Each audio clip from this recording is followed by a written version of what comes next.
नमस्कार, प्रणाम। मैं Shreshth Shah, gold medalist in astrology and वास्तुशास्त्र।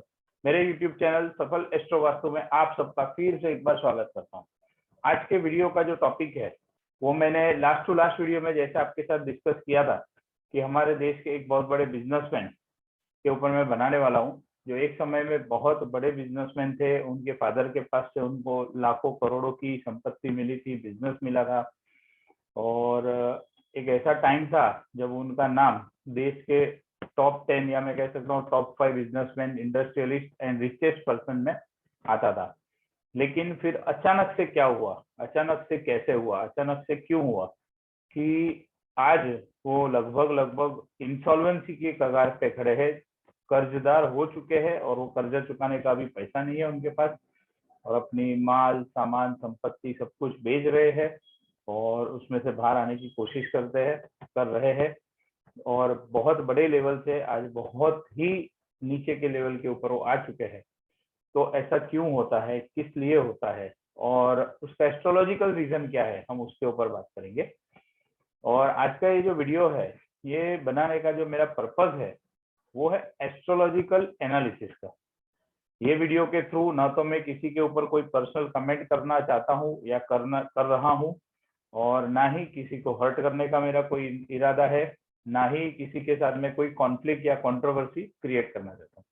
मैं सिर्फ और सिर्फ समझने के लिए, एनालिसिस करने के लिए ये आज का वीडियो बना रहा हूँ, ताकि आप सब लोगों को, जितने भी व्यूअर्स है, इनको पता चले कि हम सबकी लाइफ के अंदर दशा यानी कि एस्ट्रोलॉजिकल पीरियड, समय कितना बड़ा रोल प्ले करता है।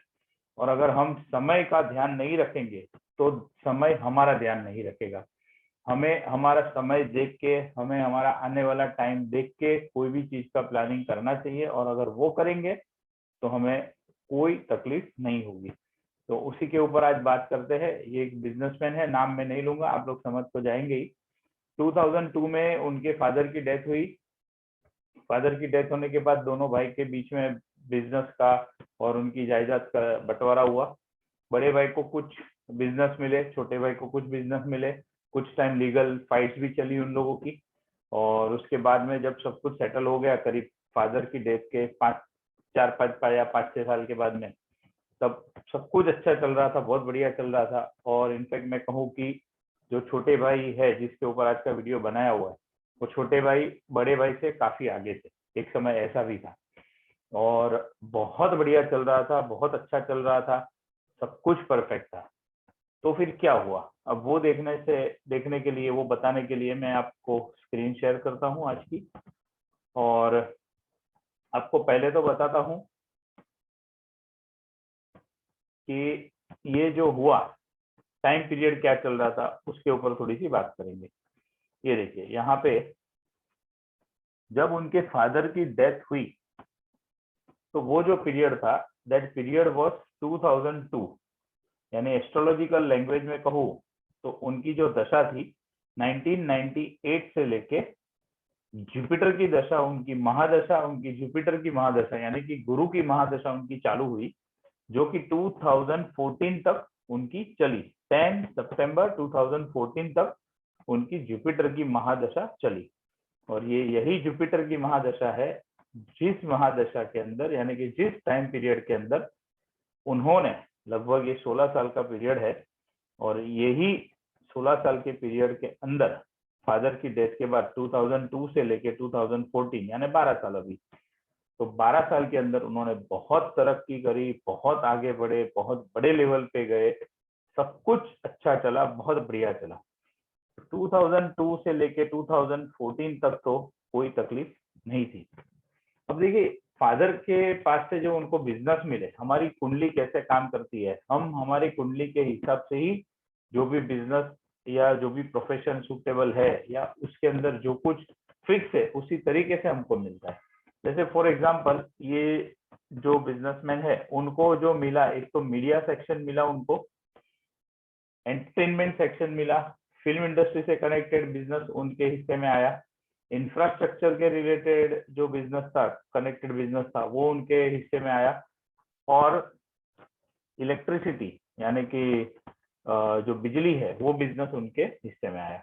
अब यहाँ पर देखिए क्लियर पता चलता है, मीडिया मतलब एस्ट्रोलॉजी की लैंग्वेज में मरकरी यानी कि बुध। तो ये हमारी कुंडली जो है ये बिजनेस की कुंडली है, दशांशा कुंडली उसको बोलते हैं। तो यहाँ पर मरकरी बैठा हुआ है, 10th हाउस है।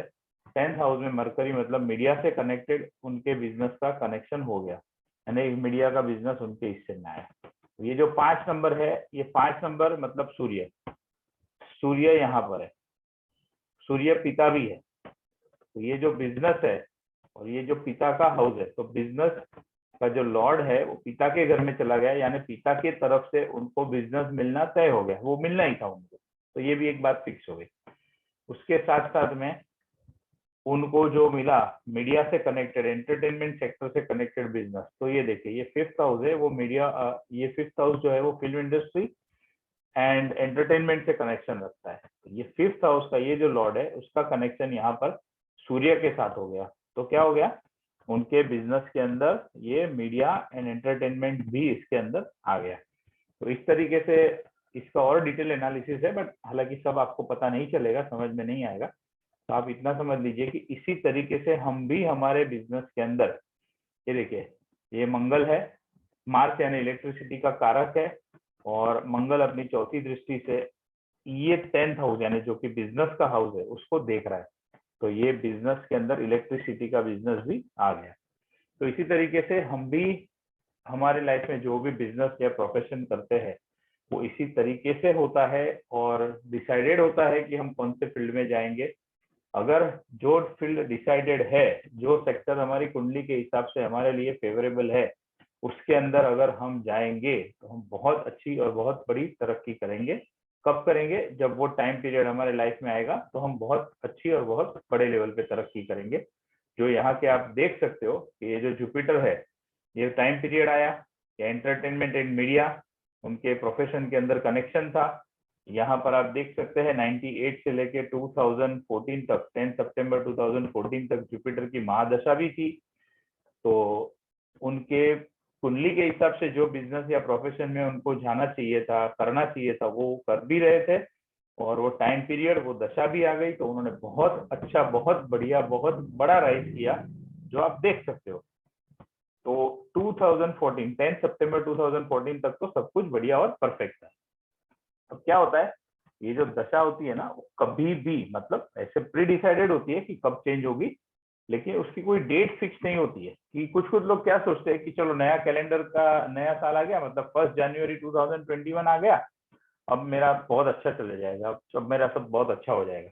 कुछ लोग सोचते हैं चलो अभी मेरी बर्थडे आ गई, मतलब बर्थडे आ गया मेरा, अब ये बर्थडे से मेरा बहुत अच्छा टाइम पीरियड आ गया, अब मेरा बहुत अच्छा जाएगा। ऐसे अलग अलग लोग अपनी अलग अलग कोई ना कोई डेट अपने मन के अंदर रखते हैं कि भाई ये डेट आ गई, अब ये डेट से मेरा बहुत अच्छा हो जाएगा। पॉजिटिव सोचना अच्छी बात है, लेकिन यहाँ पर ये जो कुंडली है उसमें हर एक डेट प्री डिसाइडेड होती है। अब यहाँ पर देखिए मैं क्यों बोल रहा हूँ 10 सितंबर 2014, क्योंकि ऐसा कोई ना तो ये उनकी कोई बर्थ डेट है, ना कोई मैरिज एनिवर्सरी डेट है, ना कोई फैमिली मेंबर की बर्थ डेट है, कुछ नहीं है। ये सिंपल उनके जन्म के हिसाब से, जो मैंने आपको लास्ट टू लास्ट वीडियो में बताया था कि हमारे जन्म से लेके आने वाले 120 साल तक की दशा ऑलरेडी तय हो चुकी है कि आने वाले 120 साल तक हमको क्या क्या मिलेगा। 120 साल तक जिए नहीं जिए बात की बात है, लेकिन जितने भी साल जिए तो वो प्री डिसाइडेड है कौन से पीरियड में कौन सा प्लानिट ऑपरेट करेगा, और कब कहाँ से किस तरीके से सब चीज हमारे लाइफ के अंदर इवेंट्स होंगे। यहाँ पर 10 सितंबर 2014 को उनकी सैटर्न की महादशा चालू हुई। सैटर्न यानी शनि, शनि की महादशा चालू हुई। अब जब शनि की बात आती है तो एस्ट्रोलॉजी के अंदर एक सिंपल सी बात है, शनि जो है वो दुखों का कारण है, पीड़ा का कारण है, तकलीफ का कारण है, हार्ड वर्क का कारक है। ये सारी चीजें शनि की महादशा में लगभग लगभग लोगों के साथ होती है। कुछ लोगों की शनि की महादशा बहुत अच्छी भी जाती है, डिपेंड करता है कि उनके कुंडली में शनि की पोजीशन किस तरीके से होती है। यहाँ पर अगर मैं बात करूं तो ये जो कुंडली है उसमें सैटर्न की महादशा 10 सितंबर 2014 से शुरू हुई, और अब मैं कुंडली बनाता हूँ कि जब से ये दशा शुरू हुई तब क्या कुंडली की पोजीशन थी। तो ये जो पोजीशन है ये आपके सामने आई है कि सैटर्न की महादशा में सैटर्न का पीरियड कितने साल तक चलता है। सैटर्न का पीरियड जो है वो 19 ईयर्स तक चलता है, यानी 2014 से लेके 10 सितंबर 2033 तक इस शनि की महादशा से ये बिजनेसमैन गुजरेंगे, यानी कि शनि का राज चलेगा इनकी लाइफ के ऊपर। और यही पीरियड के अंदर क्या होगा अब मैं आपको वो बताता हूँ। ऑलरेडी हम देख रहे हैं क्या हो रहा है उनकी लाइफ में, एस्ट्रोलॉजिकली उसको कंफर्म करते हैं, टैली करते हैं, तो समझ में आ जाएगा आपको कितना बड़ा रोल प्ले करती है ये जो दशाएं है हमारी लाइफ में। और जब हम कोई भी नए बड़े बिजनेस का प्लानिंग करते हैं, नई कोई चीज करने का प्लानिंग करते हैं, या जॉब छोड़ के बिजनेस में जाने का, या बिजनेस को बंद करके जॉब के अंदर जाने का, या एक बिजनेस में से दूसरे बिजनेस में डाइवर्सिफिकेशन करने का, या दोनों बिजनेस एक साथ में चलाने का, ये सारी चीजों का जब हम प्लानिंग करते हैं, ये सारी चीजों का जब हम एनालिसिस करने बैठते हैं, आगे बढ़ाने के लिए बैठते हैं, तो हमें डेफिनेटली हमारी इस दशा को यानी कि आने वाले टाइम पीरियड को डेफिनेटली देखना चाहिए। अगर हमने ये चीज मिस कर दी तो हम बहुत बहुत बड़े लॉस में आ सकते हैं। देखिए ये लोग तो अरबोपति थे, उसमें से इतने नीचे लेवल के ऊपर आ गए, मतलब इतना डाउनफॉल हो गया उनका। हमारा मैं या हमारा जितने भी ये वीडियो जितने भी व्यूअर सुन रहे सब लोग कोई अरबोपति तो है नहीं, हम लोग सब एक middle class, average middle class या अपर मिडिल क्लास से बिलोंग करते हैं। सब लोग तो कोई करोड़ोपति या खरबोपति होता नहीं है। लेकिन सोचने वाली बात यह है कि जो अरबोपति और खरबोपति का ये हाल हो सकता है दशा आने के ऊपर, दशा का टाइम पीरियड ऑपरेट होने के ऊपर, तो आपकी और मेरी तो क्या हालत हो सकती है। मैं भी आ गया इसके अंदर, कोई एस्ट्रोलॉजर भी इसमें से बाकात नहीं रह सकता है। इसके ऊपर भी एक वीडियो बनाने वाला हूँ, क्या एस्ट्रोलॉजर को कभी कोई दुख आ सकता है, या क्या एस्ट्रोलॉजर कभी दुखी हो सकता है, इसके ऊपर भी एक वीडियो बनाने वाला हूँ। मेरी चैनल को सब्सक्राइब कर दीजिएगा, आपको उसके अंदर भी बहुत बढ़िया बहुत इंटरेस्टिंग टॉपिक है, वो भी आपको सुनने मिलेगा उसके अंदर, और नोटिफिकेशन तुरंत आ जाएगा। तो जब दशाएं महादशाएं जब अरबों और खरबोपति को नहीं छोड़ती है, तो आपको और मुझे छोड़ने का तो सवाल आता ही नहीं है। टाइम पीरियड के ऊपर वो काम होगा होगा और होगा। सवाल ये आता है कि क्या इससे बचा जा सकता है? जी हाँ, डेफिनेटली बचा जा सकता है। अगर हम अपनी कुंडली का पहले से पता हमें लग जाए कि भाई इस तरीके से ये पीरियड के अंदर ऐसा होने वाला है, तो डेफिनेटली हम बच सकते हैं। या अगर नहीं बच सके समझो, तो उसकी इंटेंसिटी को डेफिनेटली कम कर सकते हैं। इंटेंसिटी को कम नहीं कर सके तो उसका प्लानिंग कर सकते हैं कि ये प्रॉब्लम होने वाला है, उसकी क्या इफेक्ट होगी मेरी लाइफ के ऊपर, और उसमें से बचने के लिए मैं क्या कर सकता हूँ। जैसे फॉर एग्जाम्पल किसी को पता चला कि भाई कुंडली दिखाने के बाद, किसी अच्छे एस्ट्रोलॉजर को कुंडली दिखाने के बाद पता चला कि हेल्थ इश्यूज होने वाले हैं, तो हेल्थ इश्यूज होने वाले हैं तो उसका पहले से प्रिकॉशन लेना चालू कर सकते हैं। प्रिकॉशन लेने के बाद भी जब दशा आएगी तो उस हेल्थ इश्यू तो होंगे ही होंगे। तो क्या होगा, पहले से प्रिकॉशन लिया है तो जहां पर ये दशा आपको बहुत बड़ा डैमेज कर सकती थी हेल्थ वाइज, उसका इंटेंसिटी कम हो जाएगा, उसकी इफेक्ट कम हो जाएगी। बट मान लो डिजीज हो गया, हेल्थ इश्यूज हो गए, तकलीफ आ गई, समझो हॉस्पिटलाइजेशन हो सकता है, ऐसी भी परिस्थिति है, हमको पता चला। तो जब हेल्थ इश्यू की बात आती है, पता चल गया कि हॉस्पिटलाइजेशन की भी पॉसिबिलिटी है, तो हम क्या कर सकते हैं? डेफिनेटली एक बहुत अच्छा सा मेडिक्लेम लेके हम लोग अपने पास रख सकते हैं कि भाई मेडिक्लेम है, कल को हॉस्पिटलाइजेशन होना पड़ा, हॉस्पिटल का खर्चा आया तो भी कोई दिक्कत नहीं है, मेडिक्लेम है जिससे हम लोग हमारे हॉस्पिटल के खर्चे को पहुंच पाएंगे। तो क्या हुआ, ये दशा आई, उसने अपना काम किया, लेकिन हमने तीन चीज करी। क्या करी कि पहले से पता था हेल्थ इश्यूज आने वाले हैं, कौन से लेवल पे आएंगे, क्या आएंगे, उसका भी अंदाजा हमको लग जाता है। तो हमने क्या किया, वो हेल्थ इश्यूज नहीं आए या कम आए, उसके लिए पहले से प्रिकॉशन लेना चालू कर दिया। जैसे फॉर एग्जांपल डायबिटीज होने की पॉसिबिलिटी है दशा में, वैसा समझ में आ गया, तो हम क्या करेंगे, पहले से स्वीट खाना कम कर देंगे, कम शक्कर की चाय पियेंगे, ये सारे प्रिकॉशंस लेने चालू कर देंगे, योगा करना चालू कर देंगे, एक्सरसाइज करना चालू कर देंगे। तो ये पहले तो हम एक तरीके से एक्टिव हो जाएंगे, पता चल गया। अब दूसरी बात, फिर भी डायबिटीज आ गया और दशा के हिसाब से थोड़ा बढ़ गया, डॉक्टर ने कुछ सजेस्ट किया या कोई वजह से हॉस्पिटल में एडमिट होना पड़ा, तो क्या होगा, ज्यादा से ज्यादा एडमिट तो होना पड़ेगा, वो तो हो जाएंगे, बट उसका जो खर्चा होगा उसको पहुंचने के लिए एक अच्छा सा ऑलरेडी मेडिक्लेम बड़े अमाउंट का लेके रखा होगा, तो वो भी हमें हेल्पफुल करेगा। तो हॉस्पिटल की ट्रीटमेंट जो है, हमारे ट्रीटमेंट अच्छे हॉस्पिटल में कर सकते हैं, जल्दी से रिकवर हो सकते हैं, क्योंकि क्या है, दशा है, वापस बदली हो जाएगी तो उसका रिकवरी भी अच्छा हो जाएगा। तो उतने समय पीरियड के लिए हम उससे बच सकते हैं, उसकी इफेक्ट को कम कर सकते हैं, हमारे फाइनेंस को बचा सकते हैं। नहीं तो इतनी मेहनत किया हुआ पैसा अगर कोई एक आध बड़ा सा हॉस्पिटलाइजेशन आ गया तो उसके अंदर भी चला जा सकता है। तो कुंडली का पहले से पता होने से, क्या होने वाला है वो पहले से पता होने से उसका प्लानिंग कर सकते हैं, इंटेंसिटी कम कर सकते हैं, उसकी इफेक्ट हमारी लाइफ में कम से कम हो उस चीज का हम ध्यान रख सकते हैं। यहाँ पर क्या हुआ, 2014 में ये दशा चालू हुई। अब एस्ट्रोलॉजी के अंदर 3 सबसे खराब हाउस माने जाते हैं कि भाई ये 3 हाउसेस की अगर दशा आ गई तो हर एक एंगल से या कोई ना कोई एंगल से वो व्यक्ति को परेशान करती है और करती है। 3 हाउसेस का कॉम्बिनेशन बहुत ही खराब माना जाता है आमतौर के ऊपर एस्ट्रोलॉजी के अंदर। वो है 6th हाउस, ये यहाँ पर एरो है आप देख सकते हो, 6th house, 8th house and 12th house. मेरा जो लास्ट वीडियो था कोरोना वायरस कब जाएगा, उसके अंदर भी मैंने ये 6th हाउस, 8th हाउस और 12th हाउस के बारे में बताया था। अगर आपने वो ना देखा हो तो वो भी देख लीजिएगा। तो 6th हाउस, 8th हाउस और 12th हाउस के ऊपर ये बहुत खराब हाउसेस माने जाते हैं, और ये हाउसेस की जब दशा आती है तो व्यक्ति को परेशान करती है और करती है। यहाँ पर आप देखिए, ये बिजनेसमैन का पीरियड चालू हुआ, यहाँ पर शनि का पीरियड चालू हुआ, मैंने उस हिसाब से कुंडली बना ली है। अब देखिए क्या हुआ मालूम है, वैसे 7 प्लैनेट है एंड राहु केतु को गिनो तो 9 प्लैनेट है, तो टोटल 9 प्लैनेट्स है।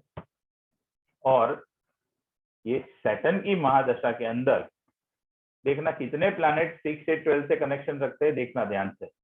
चंद्र, सूर्य, बुध 3, शुक्र, मंगल, वीनस और मार्स 3 और ये 2 5, जुपिटर 12th हाउस में बैठा है यानी 6, और ये जो केतु एंड राहु है उनकी जो राशि के डिस्पोजिटर है, जो एस्ट्रोलॉजी जानते हैं उनको पता होगा, तो वो भी जो डिस्पोजिटर है वो भी यहाँ पर बैठे हैं। राहु का डिस्पोजिटर 6th हाउस में बैठा है, केतु का डिस्पोजिटर 12th हाउस में बैठा है। यानी आप समझ सकते हो हमारी कुंडली में टोटल 9 प्लैनेट से 9 में से 8 प्लैनेट नेगेटिव हाउसेस को लेके बैठे हैं, यानी कि 6 या तो 6 में है या 8 में है या 12th में है। 6th हाउस क्या करता है, कर्जा दे देता है इंसान को। 6th house health issues they देता है। 8th हाउस क्या करता है, 8th हाउस किसी भी प्रकार की पेन, पीड़ा, तकलीफ, दुख, दर्द, ये सारी चीजें दे देता है। और 12th हाउस क्या करता है, 12th हाउस आइसोलेशन में लेके जाता है, हॉस्पिटलाइजेशन में लेके जाता है। 12th हाउस जेल भी करवा सकता है। 12th हाउस ये सारी चीजें कर सकता है। तो मोटा मोटी हाँ, 12th हाउस अपना एक्सपेंडिचर का भी है, खर्चे का भी है और वीकनेस का भी है। तो ये सारी चीजें आप देखिए, ये जो मैंने हाउसेस बताए उसमें कोई भी पॉजिटिव पॉइंट नहीं है, ज्यादा करके नेगेटिव पॉइंट है। कुछ कुछ है पॉजिटिव पॉइंट बट ज्यादा करके नेगेटिव है। तो आपके सामने है, जब ऐसा कोई पीरियड आएगा शनि का या मंगल का या गुरु का, कोई भी पीरियड आए जिसके अंदर 9 में से 8 प्लैनेट नेगेटिव हाउसेस में बैठे हो, तो आप समझ सकते हो ये बिजनेसमैन की नहीं, किसी भी व्यक्ति की हालत बहुत से बहुत खराब हो सकती है। और इसमें से तभी बचा जा सकता है जब इसका कोई पहले से प्रॉपर प्लानिंग किया हो और इसकी एस्ट्रोलॉजिकल रेमेडीज करी हो, और इसके साथ में जो भी वास्तु के हिसाब से भी हमको पॉजिटिव रहने के लिए जो वास्तु का हमारा लेआउट होता है, घर होता है, वो सब भी हमने पॉजिटिव रखा हो, तब जाके इसकी इंटेंसिटी को कम कर सकते हैं। मैं ये नहीं कहता हूँ कि कंप्लीट इसको अवॉइड कर सकते हैं, ये ऊपर वाले ने लिख के भेजा है, उसको कंप्लीट अवॉइड करना किसी के बस की बात नहीं है, कोई चाहे जो कुछ भी बोले। बट डेफिनेटली इसकी इंटेंसिटी को हम कम कर सकते हैं वास्तु पॉजिटिव बना के, एस्ट्रोलॉजिकल उपाय करके, पहले से प्री प्लानिंग करके। क्योंकि प्री प्लानिंग करना नहीं करना भगवान ने अपने हाथ में चॉइस दी हुई है, वास्तु को पॉजिटिव रखना या नहीं रखना वो भगवान ने हमारे हाथ में चॉइस दी हुई है। तो ये सारी चीजें हम कर सकते हैं, एस्ट्रोलॉजिकल उपाय करना नहीं करना चॉइस है, चॉइस वाली मैटर है हमारे पास अवेलेबल, तो उसमें से हम पॉजिटिव चॉइस करके ये टाइम पीरियड को अच्छे से मैनेज कर सके, इतना टाइम पीरियड निकाल सके, उतना प्लानिंग हम डेफिनेटली कर सकते हैं। ये देखिए यहाँ पर 2014 से शुरू हुआ और अभी तक चल ही रहा है, 2021 है। और जैसे मैंने कहा था 19 ईयर्स की ये दशा है, महादशा। तो अभी तो इसका आने वाला कहाँ तक है, 10 सितंबर 2033 तक ये दशा चलने वाली है। आने वाले 10 साल इसी तरीके से कोई ना कोई तरीके से तकलीफ, पीड़ा और परेशानी वाले ही रहने वाले हैं। तो समझ जाइए कि हमें कितना ध्यान रखना पड़ता है कोई भी नया वेंचर चालू करने से पहले, कोई भी चीज को करने से पहले टाइम पीरियड को समझना बहुत जरूरी है। अगर हम समय का ध्यान रखेंगे तो समय हमारा ध्यान रखेगा। आशा करता हूँ आज का वीडियो आपको पसंद आया होगा। और ऐसे ही हमारे साथ जुड़ते रहिएगा और बहुत जल्द फिर से एक बार बहुत जल्द फिर से एक बार मैं आपके सामने उपस्थित होऊंगा 2 नए वीडियोस लेके। एक तो जैसे मैंने बताया, क्या एस्ट्रोलॉजर दुखी हो सकता है, बहुत जबरदस्त किस्सा है, मेरे साथ हुआ है, तो मैं वो आपके साथ शेयर करना चाहूंगा। और दूसरा कि क्या हमें जेम स्टोन पहनने चाहिए, हम अलग अलग अंगूठी पहनते हैं, जेम स्टोन पहनते हैं अलग अलग फिंगर में, तो क्या वो पहनने चाहिए, नहीं पहनने चाहिए तो कब पहनने चाहिए, क्यों पहनने चाहिए, कब निकाल देने चाहिए, ये सारी चीजों के ऊपर भी मैं बात करने वाला हूँ। आशा करता हूँ आज का वीडियो आपको पसंद आया होगा। मेरे चैनल को लाइक और सब्सक्राइब जरूर कर लीजिएगा और फिर से एक बार बहुत जल्द ही हम मिलेंगे नए वीडियो के साथ। Thank you very much.